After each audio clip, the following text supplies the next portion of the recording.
go. Welcome to Max's Garage Mahal. Got a little addition here that we put on just a few minutes ago. It's called a folding pickup tool mount. And I'm going to show it to you right here. It's on the sticks. It's ready to go whenever you are. Just grasp that sucker, jerk it right out of there, stick it in there, put it back together or take it apart, whatever you want to do. It's right there. It's out of your way. It's not in the way when you're forward, not in the way when you're back. Let you put your machine in the brake, back and run.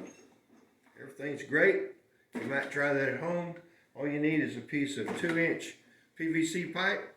Drill 4 holes, do a little slot. Voila, there you go. You can mount right or left. So hope that'll help you guys a little bit. Thank you for stopping by Max's Garage Mahal.